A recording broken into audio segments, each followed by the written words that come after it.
Hey guys, welcome back to another video. I hope you're all doing well. And in today's video, I'm going to talk about how Android phones had a lot of features that people know and love about their iPhone way before Apple brought them to the iPhone. Now, before someone says it in the comments, I know companies copy each other. Android has copied features from the iPhone as well. But today I wanted to focus on features that Android had before the iPhone, but a lot of people think that Apple did it first. Now, don't get me wrong, I love my iPhone. This is my iPhone 13 right here in front of me, and I've had this for nearly 2 years. Also, stay tuned for an epic unboxing coming up on my channel. You don't want to miss it. But there are a lot of hardcore Apple loyalists that aren't aware of some of their favorite features that they love the most on their iPhone came from Android. So let's get into it, okay? Now, this isn't meant to be a super informative video about everything Apple has copied from Android or vice versa. You know, as I said, Android has copied some features from the iPhone. This is just a discussion on a few key things that the iPhone has borrowed from Android, that Android has had first, okay? So let's start with wireless charging. The first iPhones that had wireless charging was the iPhone 8, the 8 Plus, and the iPhone 10. Those launched in 2017. But in terms of Android, the Galaxy S4 from 2013 had wireless charging. Also, the Galaxy Note 3 and the Nexus 4 from 2012 supported wireless charging. Now, granted, with the Galaxy S4 and the Note 3, you had to buy a wireless charging kit from Samsung, but it still supported it. It was a feature you could get your hands on. Next up is OLED displays on the iPhones. Now, I'm pretty sure the first iPhone with an OLED display was the iPhone 10, but Android phones had this long before 2017. The original Galaxy Note, the original Galaxy S, okay, the Galaxy S, the original 2010, the Galaxy Note 2011, and the Galaxy Nexus, the Google phone, okay? You know, they partnered with Samsung from 2011, had an OLED display. So it's not like the technology wasn't there. It's that Apple usually tends to wait quite a while before they bring these features to the iPhone. And it's not like the displays weren't good back in 2010, 2011 either. Now, continuing on the topic of displays is high refresh rate. First iPhone with the ProMotion, the 120 hertz, was the iPhone 13 Pro that launched in 2021, okay? I have the standard iPhone 13 here, so this still has 60 hertz.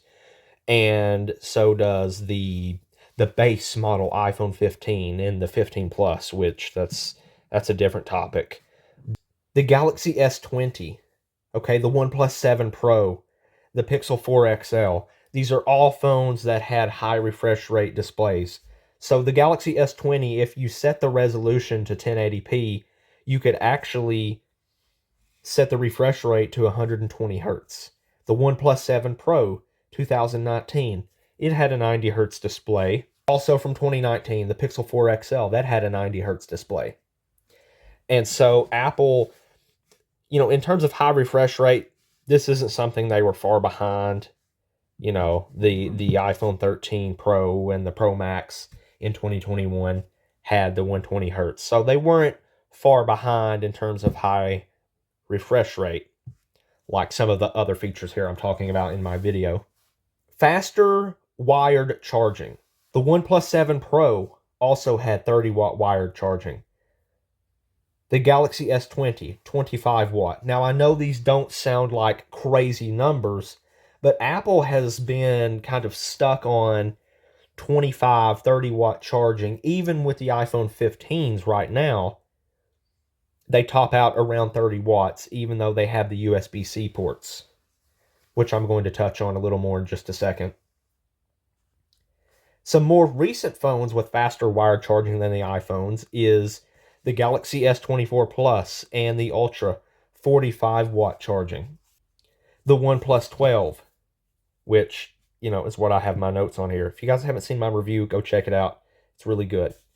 The OnePlus 12, 80-watt charging with the brick in the box. Here we go. You get this in the box, which is just unheard of. Also talked about that in my review. It's just epic that they give you that. So the iPhone does need faster charging, especially since Apple has moved over to the USB-C port. Now, most of you know why Apple moved over to the USB-C port because of the big debacle with the EU. But for those that don't know, the Lightning port is a proprietary connector, meaning Apple designed it and they were getting a cut of all of the Lightning accessories company sold. And no other devices were using that besides, iPhones or iPads, iPods, whatever. Whereas USB-C is not proprietary, and many different devices and computers have that port. Okay, so there we go. The Lightning port. Now here's a quick story. I remember telling some people that Apple was changing the charging port on the iPhone 15s, and some of the reactions I got was, what? Why would they do that? That's so stupid.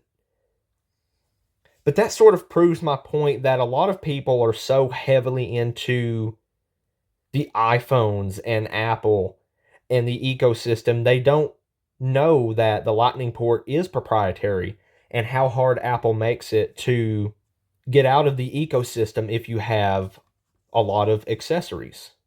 And usually what I do when, I've told people Apple was changing the port. This is the cable that comes with, this came with my iPhone 13, and one end is the Lightning and one end is the USB-C. So what I usually do is I say, hey, you know how the iPhones use the Lightning connector? And they say, yeah. And I said, well, with the iPhone 15s, they're going to this charging port. And just the reactions I got, was like, why? That's so dumb. Why would Apple do that? When they didn't really know the story behind it. Now, this video may come off that I hate iPhones, but I really don't. I love my iPhone 13, and this was my daily device for a year and a half. I've had it for right at 2 years. But this was my only phone for a year and a half before I got back into Android phones, which I had only taken a break from Android phones for maybe, a year and a half. iPhones do work very well, and I understand why people like them. I just wanted to try and open the minds of the hardcore, as Flossie Carter would say, the Apple Mafia, to let those who don't know that some of the best features iPhone has, Android had first. And as I said, this isn't meant to be some sort of super informative video about every single thing Apple has borrowed from Android or Android has borrowed from the iPhone. So let me know what you guys think. I appreciate you watching. I look forward to hearing from you in the comments, and I will catch you in the next video.